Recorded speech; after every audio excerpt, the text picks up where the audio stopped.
할렐루야 빈내리교회 성도 여러분, 내용을 위한 성경 쓰기, 성경을 쓰다에 오신 것을 환영합니다. 오늘 아침에 우리에게 주시는 말씀은 다니엘 2장 47절 말씀입니다. 왕이 대답하여 다니엘에게 이르되 너희 하나님은 참으로 모든 신들의 신이시요 모든 왕의 주제시로다. 내가 능히 이 은밀한 것을 나타내었으니 내 하나님은 또 은밀한 것을 나타내시는 이시로다. 아멘. 믿음이란 성경의 이야기를 오늘 나의 이야기로 만들어주는 것입니다. 성경을 보면서 믿을 수 없다거나 또 그때 그런 일이 있었구나 라고 끝나면 그것은 내 삶에 전혀 영향을 줄 수가 없습니다. 성경의 이야기 속에 역사하시는 하나님이 오늘도 내 인생에서 역사하신다는 믿음으로 기도하며 나가는 복된 아침이 되시기를 축복합니다. 자, 어느 날 바벨론의 느부갓네살 왕이 꿈을 꾸게 되었는데 큰 신상을 보았습니다. 왕은 무슨 뜻인지 몰라서 번민했습니다. 꿈이 예사롭지 않다고 느꼈기 때문입니다. 그래서 바빌론의 모든 점술사들을 다 불러서 꿈의 의미를 알게 하라라고 명령을 하였습니다. 그러나 바벨론의 박수, 술객, 점쟁이, 술사 같은 미래를 예측하고 큰 결정권을 갖고 있는 사람들 중에서 어느 누구도 왕이 알려주지 않은 그 꿈이 뭔지도 몰랐고 그 꿈이 뭔지도 모르니 해석을 할 수가 없는 그런 상황이 되었습니다. 화가 난 왕은 그들을 모두 죽이라고 명령을 하게 되죠. 그러니까 사태가 심각하게 돌아간 걸 안 다니엘이 왕에게 나가서 시간을 주면 해몽하겠다라고 말씀을 드립니다.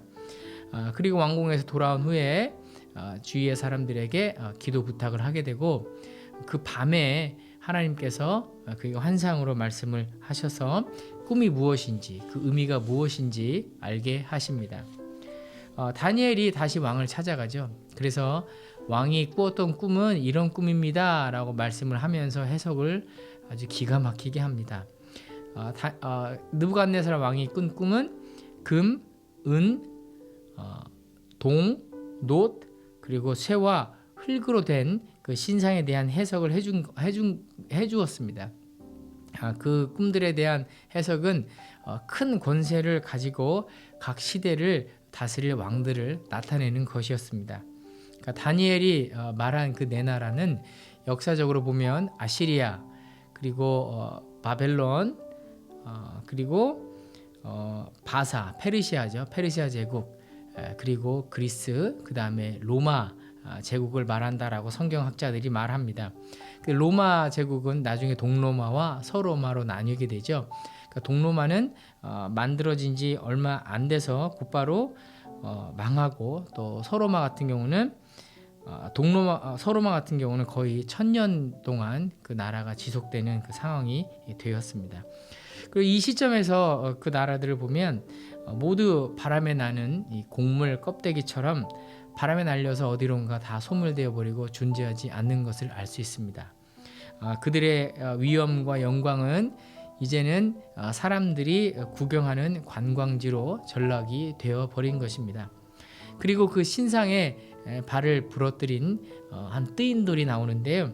그 뜨린 돌은 바로 예수 그리스도의 초림을 의미하는 것입니다. 예수님이 오셔서 무기력하게 십자가에서 죽으신 것처럼 보이지만 사실은 그 예수께서의 그 대속의 죽음은 세상을 다스리고 오히려 주관하시는 통치 행위셨습니다.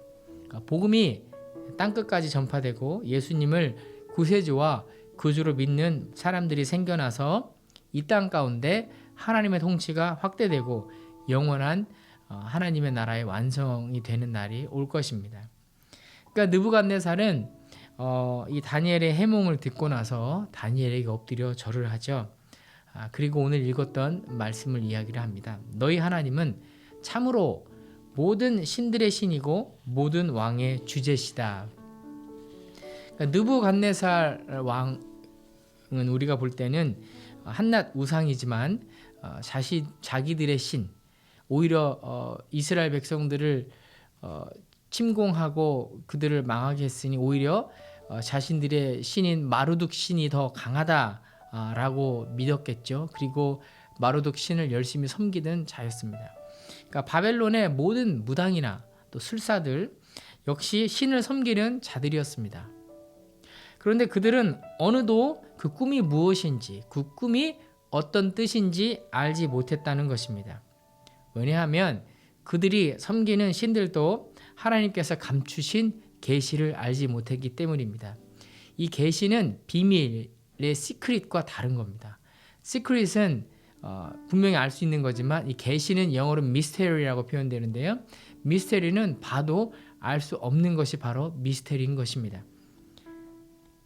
그런데 다니엘은 알려주지도 않았던 그 꿈의 내용을 훤히 알았고 그것이 무슨 뜻인지 척척 왕에게 설명해 주는 것입니다. 그러니까 왕은 이런 다니엘의 능력이 다니엘이 섬기는 신에게서 나온다는 것을 알게 되었습니다. 그래서 다니엘이 섬기는 여호와 하나님이 바로 모든 신들의 신이다라고 인정하게 된 것입니다. 사실 하나님은 이 느부갓네살 왕을 하나님의 칼로 들어 사용하신 것이죠. 그러니까 느부갓네살에게 이런 신상의 꿈을 꾸게 하신 이유는 하나님께서는 이 세상을 다스리는 것이 힘 있는 왕이나 또 힘 있는 나라나 너 느부갓네살이 아니라 바로 나다라는 것을 알게 하시기 위함이었습니다. 다니엘서 1장부터 7장까지는 당시의 국제어였던 그 아람어로 쓰여 있습니다. 왜 아람어로 쓰여졌을까요? 그것은 당시에 그 강대국들을 향해서 온 나라를 향해서 하나님이 온 세상을 통치하는 분이다라는 것을 알리기 위함이었다는 것입니다. 성도 여러분, 세상에는 악인이 득세하고 또 횡포를 부리는 사람들이 너무 많습니다. 우리가 그런 사실들을 볼 때 하나님이 과연 세상을 공의로 다스리고 있는지라는 의문이 들 때가 있습니다. 하나님을 무시하고 또 예수 믿는 사람들을 조롱하는 것도 지금 우리 시대에 많이 있죠. 겉으로 보이는 세상은 권세를 잡은 자들에 의해서 좌우되고 있는 것처럼 보입니다. 거짓 술수와 담합으로 자기보다 의로운 자들의 작은 허물들을 들춰내고 또 여론몰이로 그 의인들을 심판합니다. 그들이 작심하고 그렇게 나오면 힘없는 그 의로운 자들은 항상 그 맥없이 당하고 마는 것을 우리가 계속 보고 있는 것이죠. 그런가 하면 지금 세상은 어떻습니까? 지금 세계 정세는 어떻습니까? 미국, 중국, 러시아를 중심으로 흘러가고 있고 또 새로운 무역 장벽이라고 하죠. 그래서 재생에너지를 사용해서 제품을 만들지 않으면 수입과 수출을 할 수 없는 그런 상황들로 만들고 있습니다. 근데 이 중에서도 미국은 아직 힘이 제일 강하니까 미국이 어떻게 나올지 세계의 모든 정치인들과 또 나라들이 주시하고 있습니다. 그러면서 세상 권력을 잡은 이들 중에 어찌 보면 하나님의 종이다라고 불릴 만한 사람이 있는지도 잘 모르겠습니다. 이처럼 겉으로 드러난 단적인 현상만 봐서는 하나님이 세상을 과연 다스리고 있느냐라는 사실을 믿기가 어려워 보입니다. 말라기, 이스라엘의 마지막 구약의 마지막 책이 말라기죠. 우리 말라기 선지자가 활동하던 때에 사람들이 하나님을 섬기는 것은 헛된 일이다. 무슨 유익이 있냐? 지금은 교만한 자가 복되고 악을 행하는 자가 번성한다. 이렇게 말하면서 말라기 선지자를 조롱했습니다. 그 시기는 페르시아 제국 때였습니다. 하나님께서 꿈을 통해서 세상 권세는 한때고 영원한 것은 하나님의 통치, 하나님의 나라라고 계시하시고 말씀하실 때 사람들은 하나님을 섬기는 것이 무슨 의미가 있냐, 무슨 소용이 있냐라고 조롱했던 것을 우리가 알 수 있는 것입니다. 하지만 성도 여러분, 우리가 꼭 알아야 하는 것이 있습니다. 우리가 잊으면 안 되는 것이 있습니다. 우리 자녀들에게 꼭 가르쳐 주셔야 하는 것이 있습니다. 그것이 무엇이냐? 하나님이 세상을 통치하고 주관하신다라고 하면 불신자들은 세상을 너무 모르는 소리라고 비웃을 테지만 느부갓네살 왕의 꿈을 해석한 다니엘의 해석처럼 세상 나라를 주관하고 통치하시는 분은 누구십니까? 바로 하나님이신 줄로 압니다. 이 사실을 꼭 기억하십시오. 하나님이 신 바벨론의 신들보다 약해서 이스라엘 백성을 마르둑 신을 섬기는 그 바벨론에게 넘겨주신 것입니까? 아닙니다.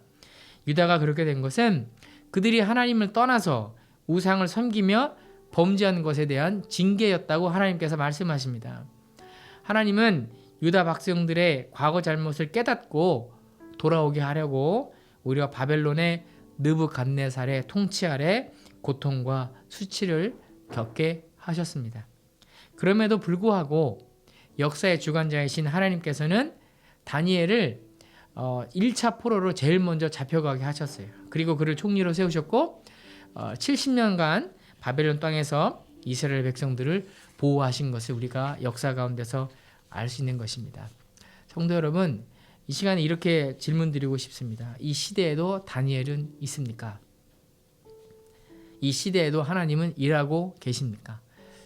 다니엘은 포로로 잡혀가서 느부갓네살 왕의 통치 아래 살았지만 그는 개인적으로 하나님을 경외하며 살았던 사람입니다. 그리고 하나님께서 세상을 다스리시고 그 왕들을 다 주관하시는 분이심을 믿고 그 믿음을 지키고 살았습니다.